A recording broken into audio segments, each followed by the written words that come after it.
Performance time, come on and grab your friends. We're going to find a memory leak. I got no friends but virtual users, so tests never end. It's performance time. Hello and welcome back to Performance Time. I'm Stephen Townsend and this is the show about human beings and performance engineering. The audio you're about to hear was recorded 2 weeks ago, meaning that the events that I'm discussing transpired about a month ago. Just needed to point that out before we get underway. So, here we go. Welcome to Performance Time. I'm Stephen Townsend and I am not sure if I will release this episode or not. So let's see how we go.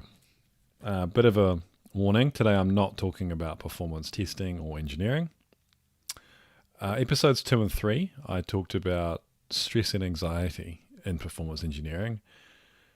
And today I am going to share my experience in the last 2 weeks. I'm honestly not sure why I'm sharing this.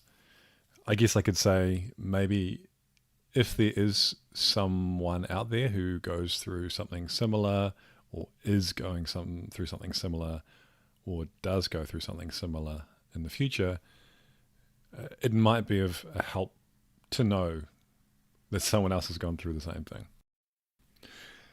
So 2 weeks ago, something changes at work. I'm not going to go into the details, and it doesn't actually affect my role really in any way. But there are some opportunities that came about, and the opportunity that I consciously and subconsciously was looking for didn't arise. And I was consciously disappointed, but it didn't seem to affect me greatly. This all is announced and happens on a Friday, and I go into the weekend and it's a pretty normal weekend. In fact, it's a 3-day weekend, so Monday was a public holiday in New Zealand. Now that Monday night, it's pretty hard to get to sleep. I think I fall asleep about midnight. And I wake up at 4 in the morning and I can't go back to sleep. Now this is unusual for me. I don't suffer from insomnia. I sleep pretty well. And it's not like I'm thinking consciously about work the whole time or that it's obvious that there's a problem yet at this point. But there's a kind of buzzing sensation in my head. I've got songs stuck in my head that play on repeat over and over and over again. And my body feels like it's agitated. My heart's sort of beating harder than it should. And I managed to get through the night and wake up the next day. But I've only had probably 4 hours sleep. Maybe 5 at the most, and I'm too tired to work. So I've got sick leave saved up. I take a sick day. I just stay at home. I think I play some video games. Might have even recorded a podcast episode that day. And then it's now Tuesday night, and I go to bed, and the feeling has intensified. And this time, it's 3 in the morning before I get to sleep. So I wake up at 6 and I've had 3 hours sleep. And once again, I'm unable to sleep. I'm absolutely shattered. I wake up at 6 in the morning and make my kids lunches, and I'm in a daze, and then I just go straight back to bed, put a pillow over my head, over my eyes to block out the light, and try and go back to sleep. And I think I do sleep for a couple of hours that morning while my kids are at school. It's like my body has forgotten how to sleep though.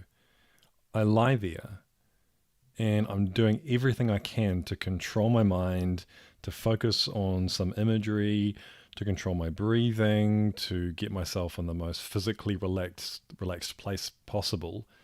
But none of that works because my heart is still pounding, my head is still buzzing, there are songs on repeat continually, and I keep thinking about things, and a lot of it is about work. So after my morning sleep on the Wednesday, I do an 8-kilometer run/walk, and burn a lot of energy, and I spend the whole day relaxing. I avoid coffee, I avoid screens. I have a shower before bed to try and help myself sleep, and that works. In retrospect, I think I was just so exhausted that I was able to sleep at that point. And I have a decent night's sleep, probably 6.5 to 7 hours.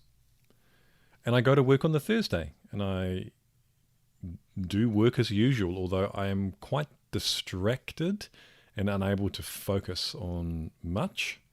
And I'm just spending that time catching up on what I've missed. Now, I bet you can't guess what happened on Thursday night. I'm awake again at 3 in the morning. So I'm unable to sleep. Once again, I get 3 hours sleep, wake up in the morning, I call work off. I call my boss and I talk to him and say, look, I'm suffering from insomnia. I don't still really know what's going on at this point. So I say, I just need a good night's sleep and I'll be back in action next week. I hit rock bottom on Friday night. So the previous night I'd had 3 hours sleep.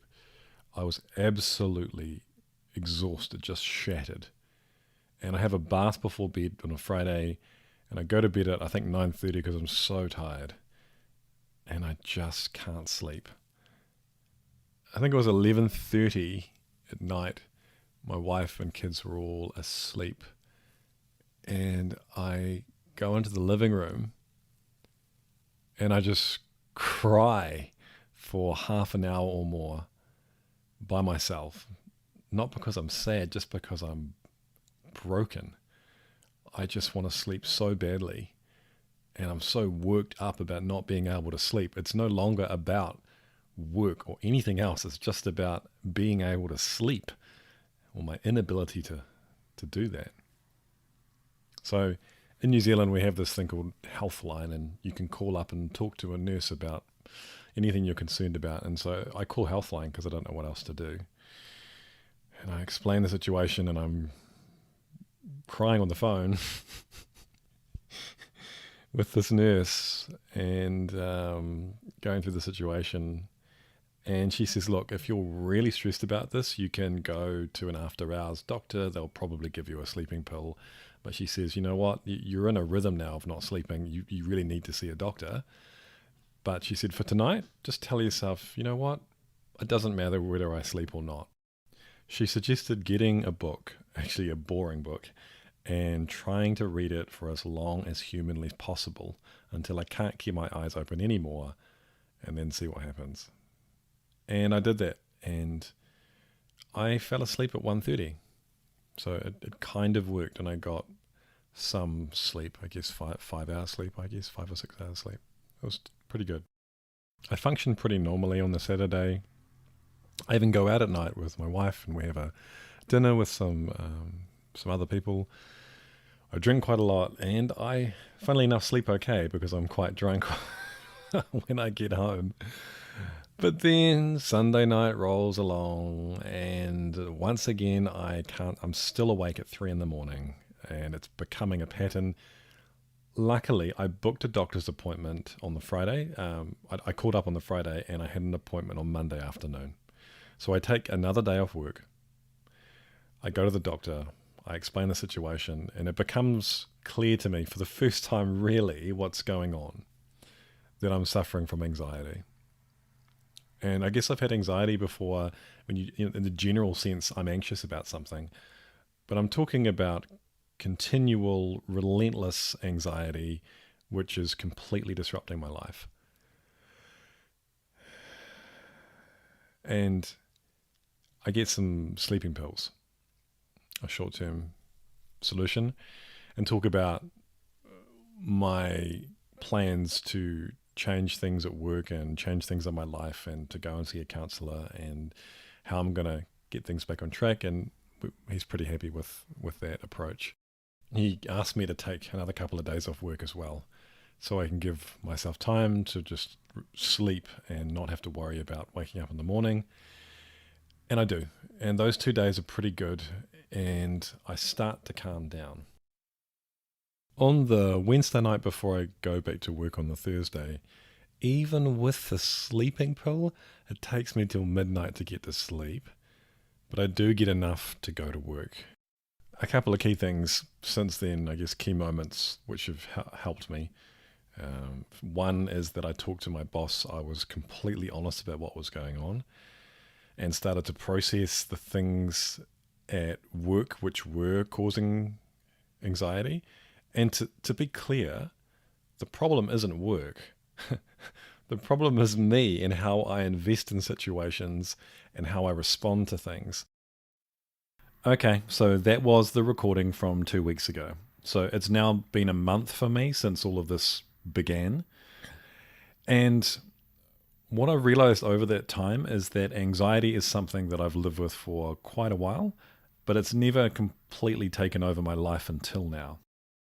The other thing that I've learned over this time is that this kind of anxiety is not something that there's a quick fix for.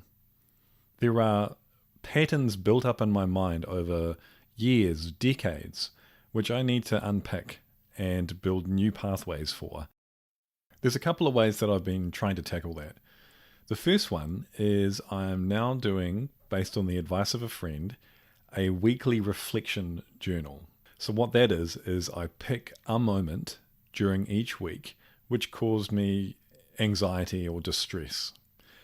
And I break that situation, that event down completely into exactly what happened.